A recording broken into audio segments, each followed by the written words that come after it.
Hi there, and welcome to Graham's Guide Friday Live. This Friday, the 4th of February. February. I have a lot of trouble. Okay, let me just start that again. Hi there, and welcome to Graham's Guide Friday Live. This Friday, the 4th of February. Still having trouble with that. Like, sorry. Okay.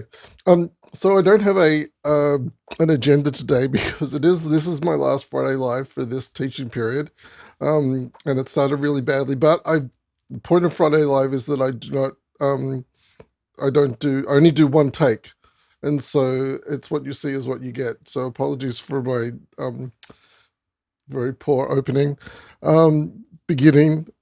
So this is really bad. I think I will start this again.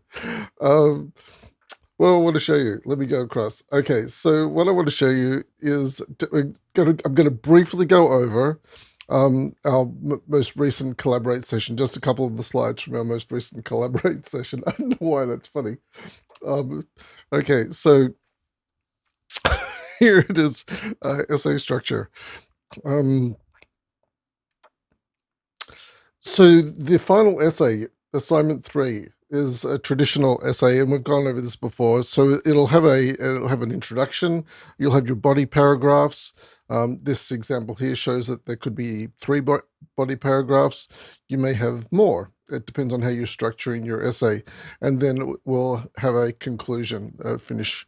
So introduction, body paragraphs, and conclusion. And as it says here, you can read more about the body paragraphs, about the structure in the Padlet. I might just quickly go to the Padlet.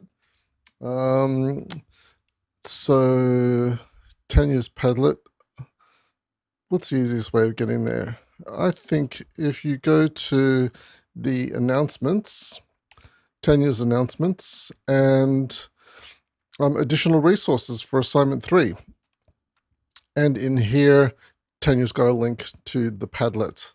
When you go into the Padlet, make sure that you scroll across to the right, because that's where the resources are that Tanya's talking about. Okay, now back to these slides. Okay, so that's the essay structure slide. Okay, so building paragraphs. So how do I structure paragraphs? So we like you to, if you're a beginner to academic writing, then we provide you with the teal structure. In fact, the teal structure is quite commonly used through academic writing. And one thing you might like to try is like go into one of our essential readings and with a highlighter, if you've got a hard copy, and see if you can highlight the teal structure within any of our readings. The future work skills reading or the Livingston reading. See if in one of those academic articles you can locate the teal structure. And it won't always be in this order. It might be topic sentence followed by explanation and evidence, or it might be evidence followed by explanation. But it will generally be something similar to this. And when you can find it in other people's writing, then it helps you to sort of put it into your own writing by noticing. And if you go into the week 10 discussion board, I've actually provided feedback to students who posted there, and you can see that I've color coded my feedback so that the teal structure is clear and obvious. So you might, if you're wondering about the teal structure or how to structure your body paragraphs, then you can go into the week 10 discussion board activity and find some more about teal there. Now, you won't necessarily use teal in your introduction or your conclusion paragraphs. The teal structure is really for your body paragraphs. So moving on. So drilling down. So this is what we looked at in the Collaborate session. So these slides are straight from the Collaborate session. We looked at creating a body paragraph in the area of the self-rating tool that we looked at. So let's go to the next paragraph. So this paragraph here, this little small paragraph, is about the self-rating of learning and communicating online. And so this is just an example paragraph that we had for our Collaborate session.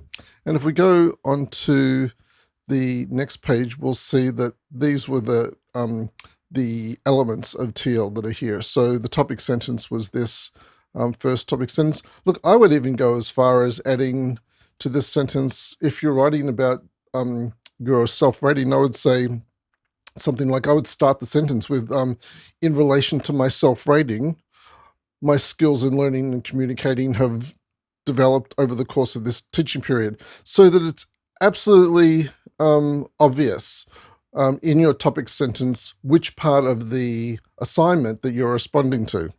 And then you go on and you can add your evidence and explanation, which is they're saying is here. And then there's a linking paragraph. So let's just go to the next slide and have a look at that again, how this might be improved further. And these are some ways it could be improved through a more detailed explanation of the experience, what happened in particular. So the experience that they're talking about here, it says that the skills developed through my experiences in collaborating with others. So we'd like to see an example of your experience of collaborating with others. And you can show an example of that by even doing a screenshot of one of your discussions in the discussion board. And you can put that into your essay.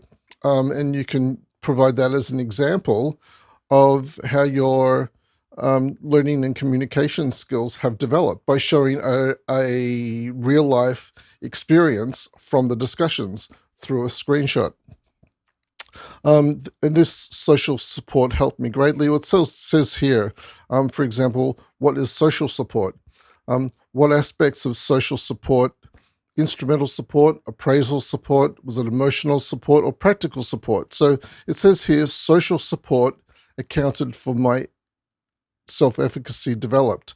So there's an opportunity to tease that out a little and explain exactly what you mean by social support. Was it emotional social support? Was it practical social support? Did someone provide you with a link to something in the student hub? Or did they just provide some encouragement because you were not feeling confident, and there was emotional support provided? And then finally, it says here that it could also be improved through the use of references. Sorry for that, keep going blue all the time. So let's just go on to the next slide, where it talks about the difference between strategy versus theory. And this is something we've talked about several times now. So a strategy is something you do, whereas a theory is used to analyze or explain an experience. And on the next slide, we provided some examples of the theories that we've covered in this unit. So there are the learning theories, such as transmissionism, constructivism, social constructivism, and metacognition. And you might be able to use one of these theories to explain how your learning and communicating online has developed or improved. We also looked at other theories, cognitive barriers, emotional elements, such as your locus of control. Like, is the locus of control with yourself? Like, are you responsible for when things go right and wrong, or do you tend to attribute those things to other people? Oh, this went right, but it was because of them. Or this went wrong, it was because of them. When in fact, if your locus of control is more self-centered, then that tends to give you more control, or a feeling of control over completing tasks. And then there was the communities of practice and social support, which talked more about social constructivism. Alrighty, well, those are the main points I wanted to mention from that's just an example that was provided. That's the main thing I wanted to chat about from the Collaborate session we had in week 10. I think probably most of you have already completed your essay, or at least are just applying the final touches to it. So that's why I just wanted to go through some of those elements of what we covered in week 10, in case that would be helpful to you in polishing. If you need to, if for example, you're going to talk about the Pomodoro technique as a theory, in fact, the Pomodoro technique is a strategy. So you would need to swap that out and put in one of the theories, either a communication theory or a learning theory, or one of those other theories that we just talked about, to explain how you have developed over the course of this teaching period. All right, well, look, that's probably enough for me. Sorry I began with amusement, but it has been a bit of a strange morning. I was cleaning up my breakfast dishes. You don't need to hear this, so if you want to clock out now, you can. But I was washing my dishes this morning from breakfast, and I used a glass bowl for my yogurt and berries, trying to eat healthy. And just as I'm washing the bowl and putting it in the drying rack, it slipped out of my hand onto the tiled floor and just shattered everywhere. Somehow, from just dropping it on the floor, I got a cut on the back of my leg, on the back of my, what do we call that? On the calf. It wasn't a bad cut, it was just a small cut, but it was bleeding. And then, so now I've got glass all over the floor. I'm bleeding on the floor. I don't want to go onto the carpet because I'm going to get blood on the carpet. I don't want to step anywhere because this bowl, it just splintered and shattered. Anyway, it was not a lot of fun. Eventually, after about an hour of cleaning up, I'm carefully cleaning up and trying to bandage my cut, I managed to get here to do my Friday Live.